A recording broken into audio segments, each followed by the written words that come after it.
Hay veces en que me siento como a 5 centímetros del suelo y hasta mis modales han mejorado y me he puesto más blanda, como poseída por un cisne.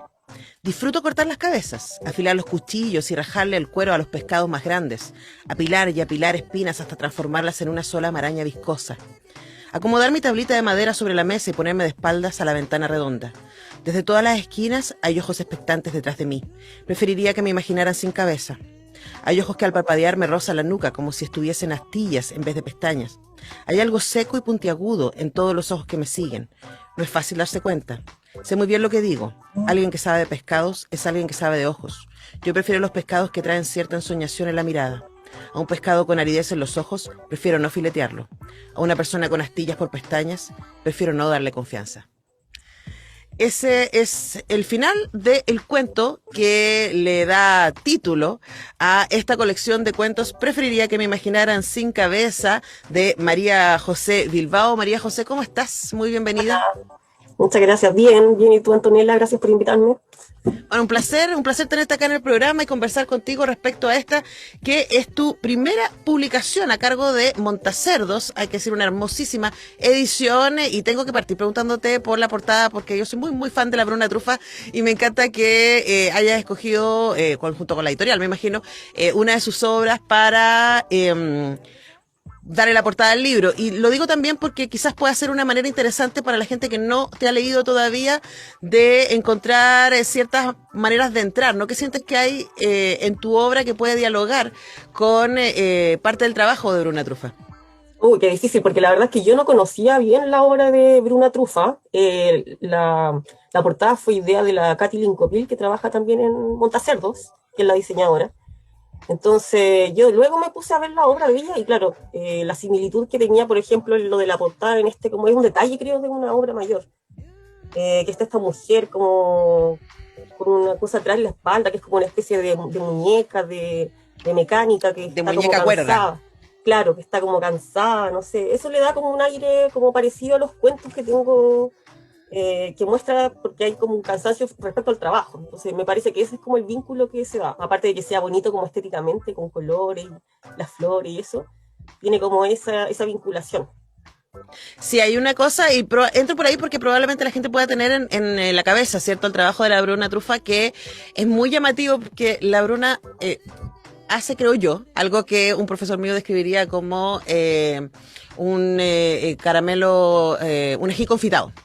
¿Ya? Que es como por forma, parece muy amable, porque es muy Claro. bonito, es muy colorido, pero cuando uno empieza a entrar en los detalles se da cuenta que hay mucha aridez, a veces incluso crueldad, hay mucho absurdo en las cosas que ella muestra. Yo siento que hay bastante de eso también en tus cuentos, ¿no? Partimos por lugares Sí. que resultan súper familiares e incluso inicialmente pueden parecer amables, pero que rápidamente en el relato de los mismos personajes se van tornando bastante duros, ¿no?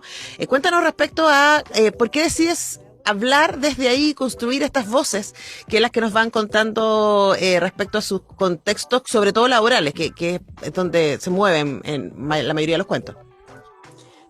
Bueno, estos cuentos en realidad han sido escritos, pensados como unidades, como cada cuento es uno independiente. Lo he escrito como desde que me puse a escribir en realidad cuentos, como del año 2014 más o menos hasta ahora, que fueron como los últimos. Entonces, como que la unidad que se da, claro, es porque yo como autora, o sea, recorro los mismos lugares sin darme cuenta, ¿no? Que es como el espacio laboral, eh, está como esta voz que es muy marcada, que es muy que piensa mucho el personaje, hay como un pensamiento que está todo el rato pendiente, porque al mismo tiempo, como mientras está trabajando, el personaje está pensando, pues está con esta reflexión continua, y eso, pues, también está como la incomodidad del cuerpo, presente, como si se puede hacer como un enlace entre todos los cuentos, ¿sí? Pero uno a uno, cada uno tiene como su propia estructura y su propia personalidad, diría yo. Ujú.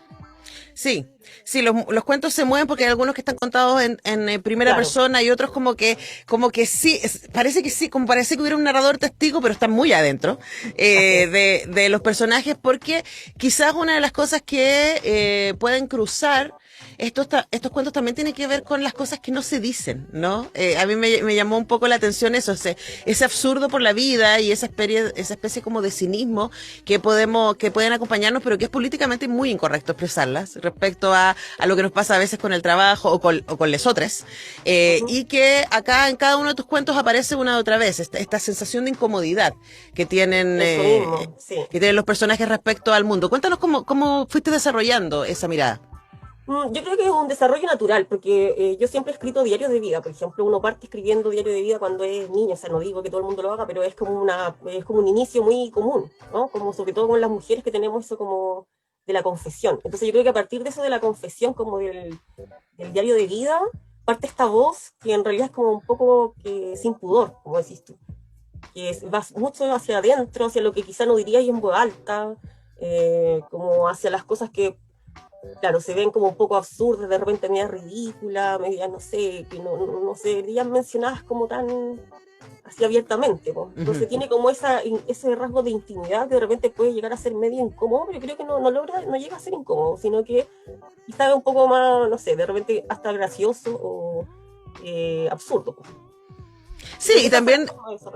Sí. Sí, también es el lugar donde nos podemos encontrar con estos personajes, ¿no? Claro. Que luego en algunos casos extreman, pero en otros casos como, uy, sí, yo conozco esa sensación, Claro. me resulta familiar. Luego hablemos un poco también de ese juego, ¿no? Ese juego de los extremos, porque también, y les recuerdo que conversamos con la escritora María José Bilbao respecto a su libro de cuentos, preferiría que me imaginaran sin cabeza, recientemente editado por Montacerdo Ediciones, que además... Siempre felicitaciones a Montacerdo, tiene una curaduría exquisita, una manera de hacer los libros de verdad muy delicada, y por eso siempre es un placer leerles. Hablemos un poco de estos juegos con lo liminal que aparece en el libro, en términos de que nos movemos en una realidad que nos resulta tremendamente familiar y tremendamente cotidiana, y de repente hay ciertos guiños en el libro que pareciera que estuvieran coqueteando con el fantástico. Ciertas cositas que como que aparecen que uno dice, bueno, pero esto pasó, no pasó, está sucediéndose, esto pasó en la imaginación del personaje, o efectivamente vio esto que nos está describiendo. Eso me parece súper interesante también. ¿Y sabes por qué lo traigo también, María José? Porque es algo que he ido leyendo bastante en literatura de mujeres latinoamericanas en los últimos años, y me parece que es muy interesante ese juego con el fantástico sin explicitarlo, que un poco, y eso es lo que nos vuelve locos finalmente. Es como, ya, pero esto pasó o no pasó, pues no tenemos cómo situarlo, ¿no? Claro, yo creo que pasa sobre todo que últimamente la realidad está como bien alterada, ¿no? De repente pasan cosas como inesperadas, hay como una cercanía con el delirio colectivo incluso, ¿no? Entonces como que es inevitable que eso se cuele en la literatura, ¿no? Es una cosa como del ser humano contemporáneo.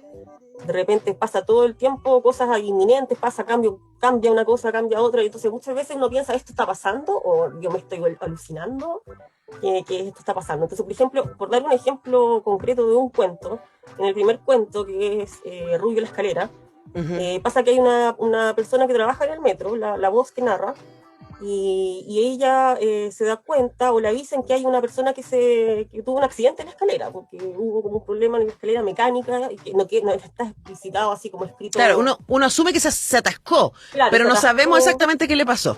Claro, se atascó en la escalera mecánica y ella tiene que rescatarlo, pero el cuento no solo trata de eso, sino también trata de sus propios pensamientos, de cómo esta gente mientras está en el trabajo tiene sus propios marañas mentales.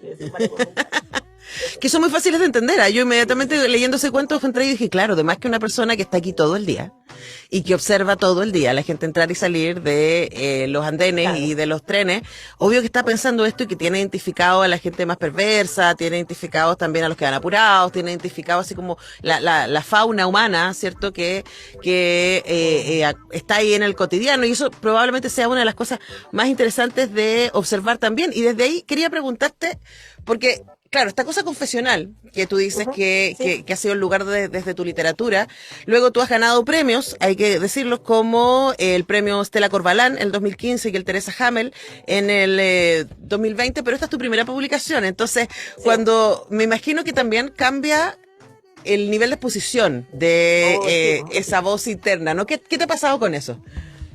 Mira, como vengo escribiendo hace tiempo, pero en realidad mis únicos lectores habían sido los jurados de concurso, no había pasado por ningún ojo más aparte de eso. Y estos cuentos, por ejemplo, los que fueron premiados han salido en libritos que sale la gente que ha salido en esos concursos, que son, no sé, los primeros lugares, más las menciones honrosas, pero son libritos que no tienen circulación prácticamente, son para uno como un recuerdo. Entonces no había tenido como una interacción con los lectores. Y ahora sí, me he dado cuenta que muchas personas me han dicho que les ha gustado el libro, otras que no tanto, que encuentran que es medio experimental, cosa que yo no estoy tan de acuerdo. Lo encuentro que es bastante clásico en su forma. Quizás lo experimental o lo novedoso es como la voz, es la cosa donde se fija cada personaje, lo que le llama la atención, lo que le atrae. Esas cosas pueden ser más, quizás se puedan tachar de experimentales. A mí, Pero me sí, pasa, a mí me pasa, María José, que encuentro que es un libro incómodo. No es un libro fácil de leer, sí, así como, me voy a distraer un ratito, voy a leer claro, una cosa livianita, porque, de nuevo, vuelvo a la idea del ají confitado, ¿no? Porque es un libro de cuentos, porque es un libro livianito, un libro muy bonito, además. claro. Uno dice, claro, voy a leer esta cosa, y después cuando uno empieza a leerlo, y es como, ya, pero a mí me pasó, es como, ya, voy a dejarlo ahí tranquilo, ya me leí un cuento, voy a dejarlo tranquilo, en un rato Así más es. vuelvo por el otro, porque Sí. me lleva a un lugar que es incómodo para uno. Pues, desde el espejeo, por un lado, que siempre, por supuesto, es interesante y incómodo, pero también por el otro lado de verdad que hay un montón de gente que vive desde estos lugares. Y eso Así también es muy inquietante, ¿no? Bueno, esa es la idea igual, porque por lo menos la literatura que consumo yo no es para nada complaciente, no me gusta como que sea todo tan evidente, ni que haya como falta de roce, ni que, no sé, me gusta mucho esta actividad mental y como que el personaje sea lo más como impetuoso o, no sé, que diga las cosas que piensa, ¿no? Creo que los personajes dicen mucho a pesar de que quizá en diálogo no hay diálogo, pero dicen mucho a través de lo que piensan. De cómo ve las cosas, esas cosas son incómodas tal vez, porque de repente puede ser que está como el foco demasiado dentro del personaje y eso es como... Y claro, yo creo que es un cuento o sea, un libro de cuentos que se lee de a poco. ¿No? Esa es la idea, a pesar que es cortito. Sí, igual recomiendo leer un cuento, descansar y al otro día quizás leer otro, no sé. No intentar leerlo porque las personas que me han dicho que no les gustó, que yo he visto que no les gustó, como que intentaron leerlo, no sé, en 3 horas, una cosa así, como para después hacer una reseña. O sea, eso nunca te va a resultar, no vas a lograr como entrar al libro si esperas leerlo como en 2 horas en una sentada, porque es demasiada información y quizás es demasiado como para poder absorber en un poquito de rato. Claro, y además son emociones que abruman, no son mismo. necesariamente es como hoy voy de paseo un día soleado, aquí hay harta nube. Así es. Entonces hay como que darle su espacio. Sí. Claro, y también me llama la atención, María José, a mí me ha pasado como lectora en el último par de años que los libros que más me han gustado han sido libros de cuentos escritos por mujeres. Y yo históricamente siempre leo mucha novela, ¿no? ¿Qué sientes tú que hay en el formato cuento que funciona, o que por lo menos que a ti como escritora te funciona? Bueno, yo creo que el formato cuento de partida, que sea más corto también, es algo que se puede hacer muchas cosas en poco espacio. Y el cuento también se puede disfrazar de cualquier cosa, ¿no? Un cuento puede ser como más ligado a lo poético, de repente en el fraseo, de repente es más experimental como ensayo, como que puede disfrazarse de cualquier cosa y al mismo tiempo siempre tiene que haber como contar algo, como lógicamente. Y eso me parece que, no sé, muchas personas lo consideran atractivo, mucho más que una novela. Por lo menos para empezar a construir literatura, escritura, el cuento es mucho más amable en términos de, puede hacer un pequeño mundito en menos páginas, ¿no? Eso no quiere decir que sea menos potente o menos denso. De hecho, también es muy difícil. Lo simple, no parece simple, pero cuesta llegar a esa simpleza de poder narrar algo que uno piensa que es un poco complejo, pero narrarlo de una forma simple y quizá más corta. Porque hay que elegir cada frase, hay que elegir el ritmo, qué sé yo. Entonces, eso es lo que a mí me gusta del cuento, como que me permite a mí como construir pequeños munditos chiquititos en poco espacio y condensar el pensamiento. Bueno, ya lo saben entonces. Preferiría que me imaginaran sin cabeza. Le hicimos todas las advertencias y también las recomendaciones para que se acerquen a este libro de cuentos de María José Bilbao, editado por Montacerdo. María José, muchísimas gracias por este tiempo con Radio Universidad de Chile. Muchas gracias a ti, Antonella. Muchas gracias. Nosotros despedimos a María José y también despedimos el programa de hoy. Le damos las gracias a nuestra queridísima Cami, a Tania, a Manuel y a ustedes por dejarnos acompañar su mañana. Y recuerden que si quieren comentar estas entrevistas, compartirlas, quedan en YouTube. La entrevista de hoy día estuvieron muy entretenidas, así que les recomiendo ahí. La de Carlos Cabeza la vamos a enmarcar, porque dijo cosas muy, muy interesantes, notables, siempre hablar con Carlos Cabeza. Recuerden que toca mañana con los González y los asistentes ahí en el Teatro Municipal de Valparaíso. Nosotros volvemos también mañana con un estupendo programa. También vamos a estar bien enfocadas en libros, así que no se lo pierdan. Nos encontramos entonces. Chau.